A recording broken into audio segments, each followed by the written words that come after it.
Good afternoon. Thank you for joining us. I'm Steve McMurray in for Gary this noontime. Well, between rain and snowmelt, we did wake up to some localized flooding this morning. And even though the rain stopped in most areas, the threat of flooding not quite over yet. We're going to head straight to meteorologist James DeFazio. He's in the Weather Center and he's keeping a close eye on rivers, streams, and creeks. James, good afternoon. Good afternoon. We're keeping an eye on all of our local waterways. So far, we only have one issue that we are aware of, and that's on the Oriskany Creek. We actually are live from the Oriskany Creek right now. We have a live stream going on Facebook. If you'd like to see the current flooding conditions down in Kirkland, Route 5 is still closed. We also have the Sequoia Creek cam up. Fortunately, both of these creeks have either crested or are about to crest.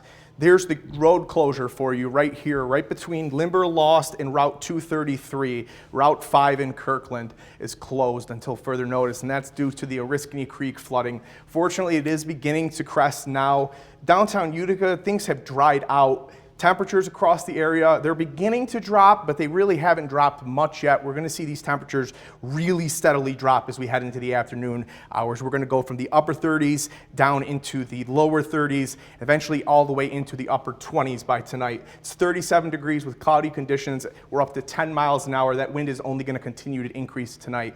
We're tracking a widespread snowfall for this evening, a widespread 1 to 3 inches for everyone, 3 to 5 inches on the hilltops, both northwest and southwest of Utica. It's going to remain windy into the overnight and into tomorrow. We actually are under a wind advisory. We're going to have more information coming up on that snowfall that's arriving, as well as what you can expect for the weekend. Steve? All right, James, thanks a lot. And after hearing James' forecast, it's no surprise that we woke up to road closed signs on one of the usual trouble spots. That's Route 5 in Kirkland between Route 233 and Limberlost Road, and that's because the Oriskany Creek went over its banks early this morning, unleashing just enough water onto Route 5 to make it impassable for cars. We'll let you know when that stretch of road opens back up. And when we were there this morning, the West Canada Creek was flowing fine, but some of the smaller creeks and streams that feed into it were starting to look a bit angry. Our meteorological staff is watching the local waterways very closely, and James DeFazio will have his first full forecast this noon coming up in less than 10 minutes, and we will keep you apprised of any updates.